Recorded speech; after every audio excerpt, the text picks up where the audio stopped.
जय हिंद दोस्तों, मैं संतोष कुमार आप सभी को स्वागत करते हैं आपके बीपीएससी कोचिंग क्लासेस में। इससे पहले जो है हम लोग क्लास 6 ज्योग्राफी का एनसीईआरटी बुक चैप्टर 1 बता चुके हैं। इस वीडियो में हम लोग बात करेंगे चैप्टर 2 जिसका नाम है अक्षांश और देशांतर। इस वीडियो को देखने के बाद जो है आपको एक भी क्वेश्चन नहीं छूटेगा अक्षांश और देशांतर से। तो चलिए वीडियो को स्टार्ट करते हैं। हम लोग इस वीडियो में क्या पढ़ेंगे? अक्षांश और देशांतर। अक्षांश और देशांतर। तो देखिए, यह जो है मान लीजिए ग्लोब है। यह क्या है? ग्लोब है। तो इसमें जो है ऊपर का एरिया जो है, ऊपर का एरिया उत्तरी ध्रुव कहलाता है। ऊपर का एरिया क्या कहलाता है? उत्तरी ध्रुव। ऊपर का एरिया क्या कहलाता है? उत्तरी ध्रुव। जैसे देख लीजिए, ये जो है ऊपर का एरिया क्या है? उत्तरी ध्रुव है। ऊपर का एरिया क्या है? उत्तरी ध्रुव और नीचे का दक्षिणी ध्रुव कहलाता है।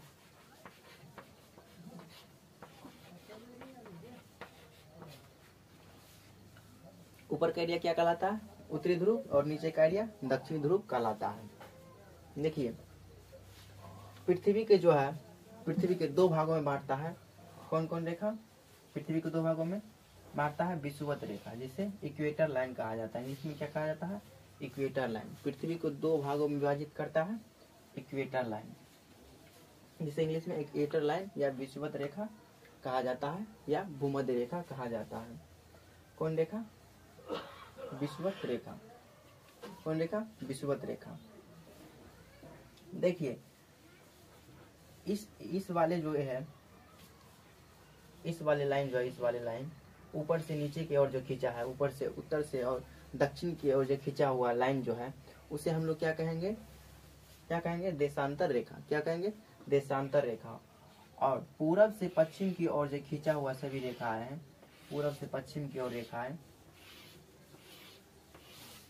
इसको क्या कहेंगे? अक्षांश रेखा। इसको क्या कहेंगे? अक्षांश रेखाएं। अक्षांश रेखाएं, ये सबको क्या कहेंगे? अक्षांश रेखाएं। देखिए, पृथ्वी के दो भागों में कौन सी रेखा विभाजित करती है?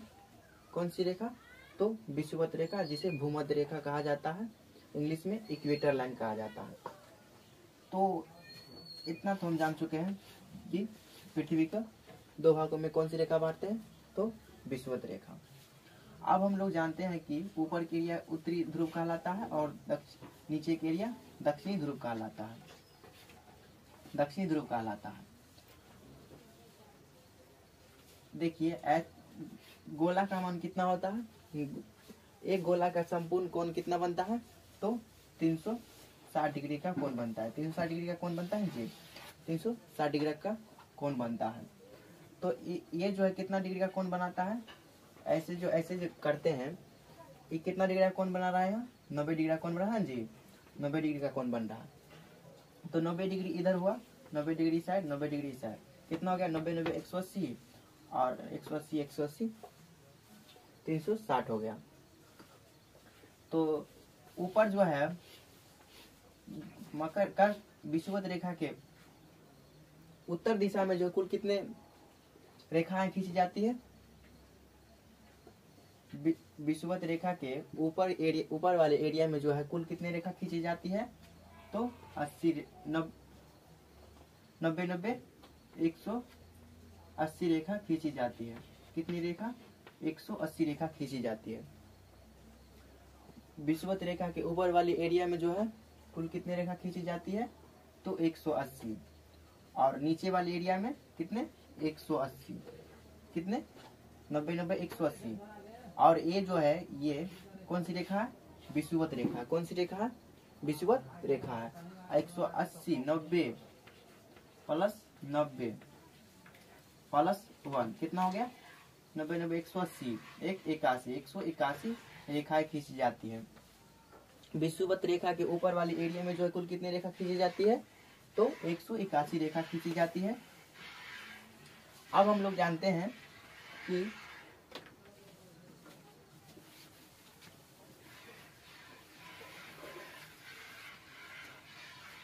देखिए, मान लीजिए यह ग्लोब है,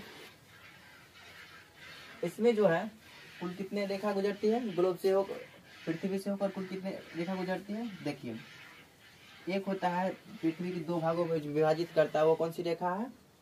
तो भूमध्य रेखा, जिसे विषुवत रेखा कहा जाता है। विषुवत रेखा कहा जाता है, विषुवत रेखा। और एक रेखा जो है उसे क्या कहा जाता है? कर्क रेखा। और नीचे में जो है एक रेखा, उसको क्या कहा जाता है? क्या कहा जाता है?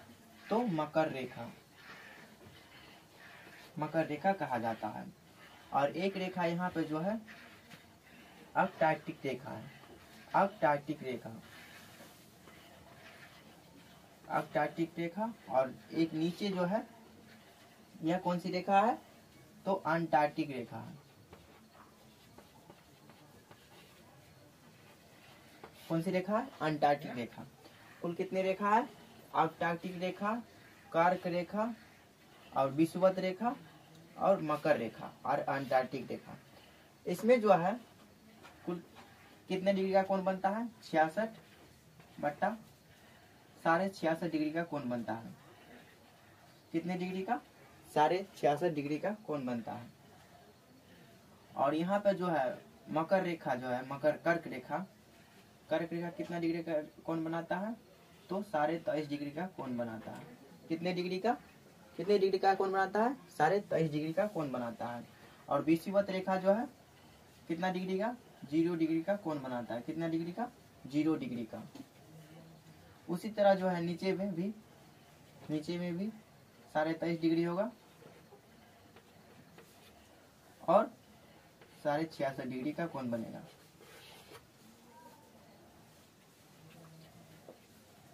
इतना तो आप लोग समझ ही गए होंगे। अब हम लोग जानते हैं कि देशांतर और अक्षांश में क्या अंतर है। तो यह जो है ऊपर की एरिया उत्तरी ध्रुव कहलाता है और नीचे की एरिया दक्षिणी ध्रुव कहलाता है। और पूरब से जो है पश्चिम की ओर जो रेखा खींची जाती है उसे कौन सी रेखा कहा जाता है? तो अक्षांश रेखा। अक्षांश रेखा यह हुआ, अक्षांश रेखा यह हुआ और देशांतर रेखा कौन है? यह हुआ। अक्षांश और देशांतर में आप लोग समझ गए क्या अंतर है? तो अक्षांश जो होता है, अक्षांश रेखा पूरब से दक्षिण की ओर, पूरब से पश्चिम की ओर खींची जाती है, उसे अक्षांश रेखा कहा जाता है। और उत्तर से दक्षिण की ओर जो रेखा खींची जाती है उसे कौन सी रेखा कहते हैं? देशांतर रेखा कहते हैं।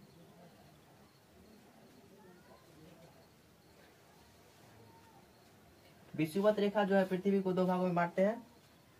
तो ऊपर जो है विषुवत रेखा के ऊपर जो है कुल कितनी रेखा खींची जाती है? तो 90 को रेखा खींची जाती है। कुल कितने रेखा खींची जाती है? 90 रेखा।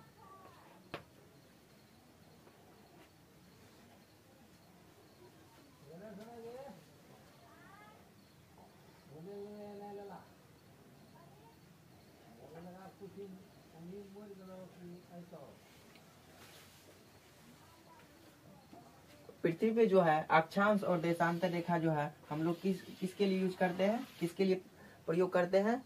तो किसी भी महासागर, किसी भी स्थान को जानने के लिए जो है वह स्थान किस जगह पर स्थित है उसी के बारे में जानने के लिए जो हम लोग अक्षांश और देशांतर के बारे में, इसी की मदद से जो है लोग उसके बारे में पता करते हैं। किसके बारे में? अक्षांश और देशांतर की मदद से हम लोग किसी भी स्थान, महासागर, महाद्वीप, किसी भी देश के बारे में पता करते हैं। किसकी वजह से? अक्षांश और देशांतर की वजह से। आई होप ये वीडियो आपको पसंद आया होगा। तो प्लीज लाइक एंड सब्सक्राइब और अपने दोस्तों के साथ शेयर करें। तब तक के लिए जय हिंद, जय भारत।